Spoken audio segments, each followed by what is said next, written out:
Hello friends, स्वागत है आपका हमारे YouTube channel TET math with concept में।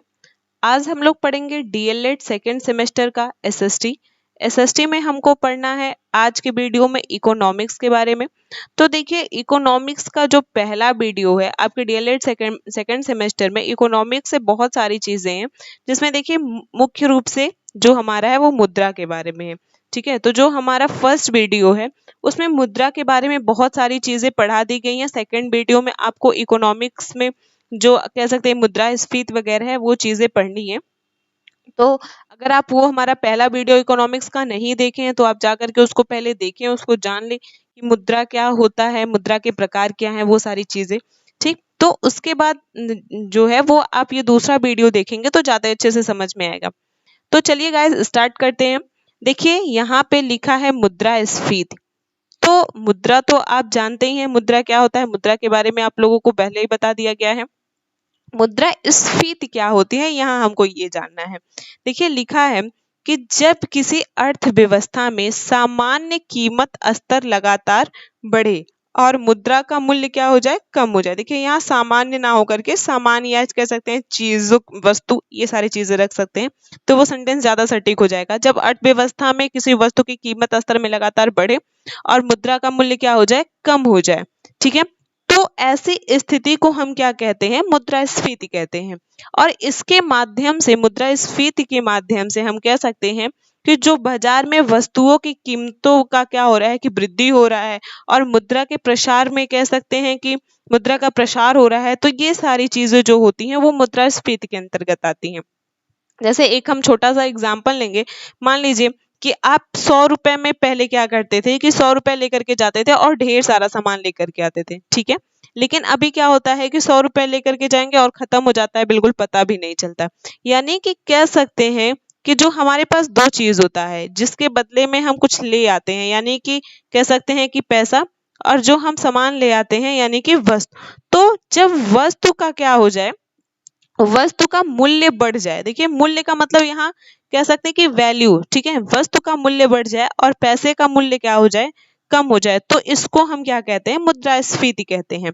देखिए पैसे का वैल्यू कम होना और वस्तु का वैल्यू अधिक होने का क्या मतलब होता है कि एक समय, देखिए यहाँ पे फिगर दिया हुआ है 1988 में क्या था कि 1000 रुपए लेकर के हम मॉल जाते थे और पूरा हम क्या करते थे कि जो बॉक्स होता था उसको भर करके लेके आते थे। लेकिन 2008 में क्या हुआ कि वो बॉक्स आधा भरने लगा उसी 1000 रुपए में। और वर्तमान में यानी कि कह सकते हैं 2018 या 2020 ये जो समय है, अभी क्या होता है कि हम 1000 रुपए लेकर के जाते हैं और वो सामान बिल्कुल हम उसको एक थैले में लेकर के चले आते हैं। वो सामान में धीरे धीरे क्या हो जा रही है, कमी हो जा रही है। यानी कि जो वस्तु है उसका मूल्य क्या हो रहा है, बढ़ रहा है, और पैसे का वैल्यू कम हो जा रहा है। इसी को हम क्या कहते हैं, मुद्रास्फीति को ही हम कहते हैं इन्फ्लेक्शन। ठीक है, देखिए यहाँ पे धीरे धीरे आपको दिखाई पड़ रहा है कि समय के साथ साथ क्या हो रहा है कि पैसे का जो वैल्यू है वो कम हो जा रहा है, पैसा हमें अधिक लग रहा है कोई भी सामान खरीदने के लिए।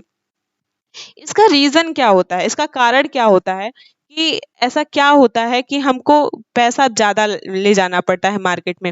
देखिए आप पहले अपने बुजुर्गों से सुने होंगे, घर पे आपके जो बड़े होंगे वो आपको बताते होंगे कि पहले मैं 5 रुपए लेकर के स्कूल जाता था और मैं कितने सारे काम करता था। ये सारी चीजें आप लोगों ने सुने होंगी। लेकिन अभी क्या है, आप 5 रुपए लेकर के जाओ तो वो बिल्कुल भी आपको समझ नहीं आएगा कि करना क्या है। आप उसका कुछ नहीं ऐसा ला सकते कि जिससे आप मतलब सबको संतुष्ट कर सकते हैं। ठीक है, अगर कोई बच्चा स्कूल जा रहा है आप उसको 5 रुपए दे दीजिए तो वो फेंक देगा उठा करके, क्योंकि 5 रुपए की कोई वैल्यू नहीं रह गई है। यानी कि जो हमारा पैसा है उसका वैल्यू क्या हो गया है, डाउन हो गया है, और वस्तु के जो वैल्यू है वो क्या हो गया है, बढ़ गया है। इसका रीजन क्या होता है, पहला है कि देखिए जब बहुत कम माल के लिए बहुत अधिक धन की आपूर्ति होती है तो क्या होता है, मुद्रास्फीति का जन्म होता है। ठीक, दूसरा है माल या सेवा की आपूर्ति की तुलना में मांग अधिक हो। यानी कि कह सकते हैं कि मान लीजिए आपके पास सिर्फ 2 पेन है, ठीक, या फिर कह सकते हैं कि सिर्फ एक बस आपके घर से जा रही है शहर तक के लिए, तो ये दोनों की आपूर्ति क्या हो गई, कम हो गई। इन लोगों की पूर्ति नहीं हो पा रही है, इन लोगों की आपूर्ति की क्या हो रही है, कमी हो रही है। और इसकी तुलना में क्या हो रहा है, मांग अधिक हो रहा है। आपको 2 पेन रख, आप तो 2 पेन रखे हैं, लेकिन मांग इसकी बढ़ गई है। मांगने वाले 5 लोग हैं। एक बस है, उस बस में 50 या 60 लोग की जगह अभी 150 लोग बैठने के लिए तैयार हैं। तो इसकी मांग में क्या हो रही है, वृद्धि हो रही है। तो इसके कारण भी क्या होता है, मुद्रास्फीति का जन्म होता है। यानी कि कह सकते हैं कि जब आपके पास वस्तुओं की कमी हो, माल की कमी हो और सेवा की कमी हो, तो उससे क्या हो जाएगा, मुद्रास्फीति होगी। आपूर्ति में दोष, गत्वारोध तथा ढांचागत असंतुलन के चलते भी मुद्रास्फीति पनपती है। यानी कि जब आप मान लीजिए कि कोई सामान जा रहा है, अभी मान लीजिए कि कोई ट्रक से कोई भी चीज, जैसे हम लोग सुनते हैं कि अभी प्याज है वगैरह, उसका क्या हो रहा है कि कीमत में बढ़ोतरी हो रही है। तो जब वो एक जगह से दूसरी जगह जाता है, कोई भी रीजन से, मान लीजिए कि उसका अवरोध हो गया, वो जा नहीं पाया, वो बस वो ट्रक, वो जिस माध्यम से भी जा रहा था वहीं पे वो खराब हो गया, वो मार्केट तक नहीं पहुंच पाया, तो उसमें आपूर्ति में क्या हो गया, अवरोध हो गया। तो इसकी वजह से भी मुद्रास्फीति बढ़ने लगती है। हम सिंपली कह सकते हैं, या देखिए यहाँ लिखा है कि क्या है मुद्रास्फीति, तो हम सरल भाषा में कह सकते हैं। देखिए यहाँ पे सिर्फ एक हमारे पास लैपटॉप है और लेने वाले कितने लोग हैं, 4 लोग हैं, तो उसका ज्यादा से ज्यादा वो कीमत लगाएंगे कि मैं उसको क्या कर सकूं, हासिल कर सकूं। ठीक है, तो ये हमारा होता है मुद्रास्फीति। आई थिंक आप लोगों को मुद्रास्फीति समझ में आ गया होगा। आप लोग सिंपल वर्ड में याद रखेंगे कि देखिए आप लोग 2 एरो बनाइएगा, एक एरो जो हमारा रहेगा वो ऊपर साइड रहेगा और दूसरा नीचे। तो जो ऊपर साइड रहेगा वो क्या रहेगा, वो वस्तु रहेगा, यानी कि वस्तु का क्या हो गया, वैल्यू बढ़ गया है, और पैसे का वैल्यू क्या हो गया है, कम हो गया है। तो जब ये आपको दिखाई पड़ेगा तो ये हमारा क्या हो जाएगा, मुद्रास्फीति, मुद्रास्फीति होगी। ठीक है, इसको सिर्फ आपको इतना ही याद रखना है। अगर आप इतना याद रखेंगे तो आपको बहुत अच्छे तरीके से मुद्रास्फीति आप डिफाइन कर पाएंगे एग्जाम में, आप उसको अच्छे से लिख पाएंगे। तो ये चीजें आप याद रखेंगे। ठीक है, इसके बाद हम देखते हैं अविस्फीति, यानी कि कह सकते हैं कि मुद्रा अविस्फीति क्या होती है। देखिए यहाँ लिखा है अविस्फीति को ही हम क्या पढ़ते हैं, विस्फीति पढ़ते हैं। अविस्फीति को क्या पढ़ते हैं, विस्फीति पढ़ते हैं। आप लोग क्या करिए, अपने मतलब जो सिलेबस है आपका सेमेस्टर के हिसाब से, उसको आप लोग टिक करते रहिएगा और इसको नोट डाउन जरूर करिएगा, क्योंकि अगर आप नोट डाउन नहीं करेंगे तो बाद में आपको ये चीजें समझ नहीं आएंगी। आपको लाइन टू लाइन आप उसको अपने ऊपर लागू करिए, आप अपने ऊपर उसको अप्लाई करिए, तो चीजें आपके समझ में आएंगी कि हाँ क्या हो रहा है, ये मुद्रास्फीति क्या हो रही है, ये मुद्रा अविस्फीति क्या हो रही है। ठीक है, तो देखते हैं मुद्रा अविस्फीति, या इसी को हम क्या कहते हैं, विस्फीति कहते हैं। ये भी मुद्रास्फीति का ही एक सामान्य कह सकते हैं कि अवस्था होता है। देखिए यहाँ लिखा है अविस्फीति में वस्तुओं और सेवाओं की कीमत में क्या हो रही है, बढ़ोतरी होती है। वस्तुओं और सेवाओं की कीमतों में बढ़ोतरी होती है, लेकिन इस बढ़ोतरी में निरंतर क्या होती है, कमी आती रहती है। निरंतर इसमें क्या आएगी, कमी आएगी। यानी हम कह सकते हैं कि इन्फ्लेशन, इन्फ्लेशन यानी जिसको हम क्या कहते हैं, मुद्रास्फीति कहते हैं, उसकी दर में निरंतर गिरावट हो, इस अवस्था को क्या कहेंगे, मुद्रा अविस्फीति कहेंगे। इसको हम समझते हैं। देखिए क्या होता है मुद्रा अविस्फीति, यहाँ पे हम इसको देखते हैं, मुद्रा अविस्फीति, इसको देखते हैं। देखिए मुद्रा अविस्फीति में क्या हो रहा है, अभी हम इसके पहले पढ़े हैं मुद्रास्फीति। ठीक, मुद्रास्फीति पढ़े हैं, तो इसमें हम आपको 2 एरो बताए हैं। जो हमारे पैसे का वैल्यू था वो डाउन हो रहा था, और जो हमारे वस्तु का वैल्यू था वो क्या हो रहा था, बढ़ रहा था, वस्तु का वैल्यू बढ़ रहा था। लेकिन इसे मुद्रास्फीति को कम करने के लिए, यानी कि ऐसा ना हो कि पैसे की वैल्यू बिल्कुल डाउन हो जाए और वस्तु की वैल्यू एकदम बढ़ जाए, यानी कि इसको कह सकते हैं सामान्य स्तर पे लाने की जो स्थिति होती है वही क्या कहलाती है, मुद्रा अविस्फीति कहलाती है। यानी कि धीरे धीरे ऐसा होगा कि वस्तु की कीमतों को क्या किया जाएगा, कम किया जाएगा, और जो पैसे की वैल्यू है उसको बढ़ाया जाएगा। तो ये कंडीशन यानी कि ये जो प्रोसेस होता है, इस प्रोसेस को ही हम क्या कहते हैं, मुद्रा अवस्फीति कहते हैं। आप लोग इसको बहुत अच्छी तरीके से याद रखेंगे और इसको नोट डाउन जरूर करेंगे, ठीक है। इसका हम एक एग्जांपल देते हैं। मान लीजिए कि अभी प्याज के दाम में क्या है कि 50 रुपए किलो है, ठीक है। प्याज का दाम क्या है, 50 रुपए किलो है। और अगले कुछ महीनों में प्याज के दाम में वृद्धि हो रही है। फिर क्या हो जाएगा, 65 होगा, फिर 75 होगा, फिर 80 होगा, फिर 83 होगा, और फिर क्या हो रहा है, 85 हो रहा है, ठीक। तो यहाँ क्या देख रहे हैं आप कि 65 से क्या हुआ, 75 हुआ। पहले कितना बढ़ा, 5 रुपए बढ़ा। फिर 75 से क्या हुआ, 80 हुआ। फिर 5 रुपए बढ़ा। फिर 80 से क्या हुआ, 83 हुआ। फिर 3 रुपए बढ़ा और 83 से क्या हुआ, 85 हुआ, ठीक है। तो 2 रुपए बढ़ा। तो आप यहाँ देख रहे हैं पहले तो 5-5 बढ़ रहा था, लेकिन अभी क्या हो रहा है कि बढ़ तो रहा है लेकिन 3 रुपए, 2 रुपए, ठीक है, 1 रुपए। तो यानी कि जो वस्तु की कीमतें बढ़ रही थी, वस्तु की कीमत जो बढ़ रही थी और पैसे की कीमत क्या हो रही थी, डाउन हो रही थी।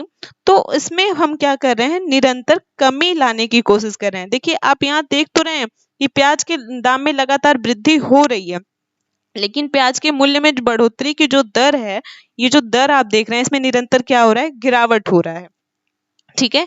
जहां पहले महीने में प्याज के दाम में कह सकते हैं कि देखिए यहाँ पे 15 रुपए की, सॉरी यहाँ पे 10 रुपए की बढ़ोतरी हुई थी। तो जहां अगले पहले महीने में आपने देखा कि 10 रुपए की बढ़ोतरी हुई, दूसरे महीने में 5 रुपए, फिर 3 रुपए, 2 रुपए, इस तरीके से बढ़ोतरी हो रही है। तो कह सकते हैं कि लगातार हर महीने में प्याज के मूल्य में जो बढ़ोतरी है, इसकी दर में क्या हो रहा है, गिरावट हो रहा है। इसकी दर में क्या हो रहा है, गिरावट हो रहा है। यानी कि महंगाई जो बढ़ रही थी, महंगाई जो बढ़ रही थी उसकी बढ़ने की दर में क्या हो गया, गिरावट हो गया, उसका दर डाउन हो गया। उस महंगाई बढ़ने की दर क्या हो गई, डाउन हो गई। तो इसी को हम क्या कहेंगे, मुद्रा स्फीति कहेंगे, सॉरी मुद्रा अवस्फीति कहेंगे, ठीक है। नेक्स्ट हम देखते हैं। देखिए नेक्स्ट जो हमारा है वो अपस्फीति के बारे में है। क्या होता है मुद्रा अपस्फीति। आप लोग गाइस इसको प्लीज आप लोग इसको नोट डाउन करते चलिए तो ज्यादा अच्छा है। देखिए ये है अपस्फीति, इसके पहले था अवस्फीति, ठीक, दोनों में अंतर है। वो अवस्फीति था और ये अपस्फीति है। देखिए अपस्फीति क्या होता है, ये है डिफ्लेक्शन। डिफ्लेक्शन का ही मतलब होता है अपस्फीति। इसमें क्या होता है, देखिए इसको मुद्रा का संकुचन भी कहते हैं। क्या कहते हैं, मुद्रा का संकुचन। यानी कि जो मुद्रा हमारी फैली हुई थी वो धीरे धीरे क्या हो रही है, सिकुड़ रही है, वो इकट्ठा हो रही है। जो मुद्रा स्फीति थी, जो मुद्रा स्फीति थी, इसको बोलते हैं प्रसार होता है मुद्रे का, ठीक है। यानी कि जो मुद्रा होता है हमारा वो क्या होता है, बढ़ता जाता है। लेकिन यहाँ पे मुद्रा का क्या हो रहा है, संकुचन हो रहा है। इसको हम क्या बोलते हैं, डिफ्लेशन बोलते हैं, ठीक है। तो अपस्फीति में क्या होता है कि माल और सेवाओं के सामान्य मूल्य स्तर में क्या होता है, गिरावट होता है। यानी कि जो हमारा माल था, जो हमारा वस्तु था, जो हमें सेवाएं मिल रही थी, उसमें लगातार क्या हो रहा है कि उनके मूल्य में गिरावट हो रहा है। जो आमतौर पर अर्थव्यवस्था में धन और ऋण की आपूर्ति में एक संकुचन से जुड़ी होती है, ठीक। अब स्फीति के दौरान मुद्रा की क्रय शक्ति समय के साथ क्या होती है, बढ़ती जाती है। देखिए यहाँ पर लिखा है कि मुद्रा की क्रय शक्ति, यानी कि जो हमारी मुद्रा है उसमें क्या हो रहा है कि क्रय करने की शक्ति बढ़ रही है।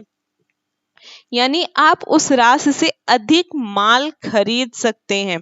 अभी तक मुद्रास्फीति में क्या था कि हमारे पास पैसा कम हो, हमारे पास पैसा ज्यादा था, लेकिन हम उस पैसे से क्या करते थे, मान लीजिए 50 रुपए है तो हम उससे बहुत कम सामान ले आते थे, ठीक है। लेकिन अब जैसे जैसे कह सकते हैं मुद्रा अपस्फीति होगा, तो अगर हमारे पास 10 रुपए भी है तो हम सामान क्या करेंगे, ज्यादा लाएंगे, ठीक है। यानी कि हम उसी पैसे से, जहां पे हम 1000 रुपए से पूरा एक थैला भरते थे, अब उससे हमें पूरा झोला भरेंगे, बड़ा झोला भरेंगे, ठीक है। तो इस कंडीशन को हम क्या बोलते हैं, मुद्रा अपस्फीति बोलते हैं। इसके लिए भी आप पहले 2 एरो बनाएंगे।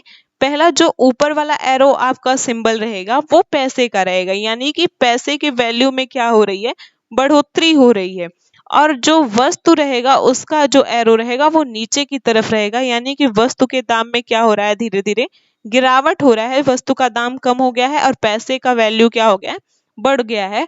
तो इस कंडीशन में क्या होता है, मुद्रा अपस्फीति होता है। ठीक है। इसके बाद गाइस बहुत सारी चीजें हैं जो हम अपने नेक्स्ट वीडियो में देखेंगे, जैसे अभी भारत की मौद्रिक मूल्य है, भारत की मौद्रिक नीति है, अवमूल्यन है। तो ये सारी चीजें हम अपने नेक्स्ट वीडियो में देखेंगे। Thank you guys for watching my videos. मिलते हैं अपने नेक्स्ट वीडियो में।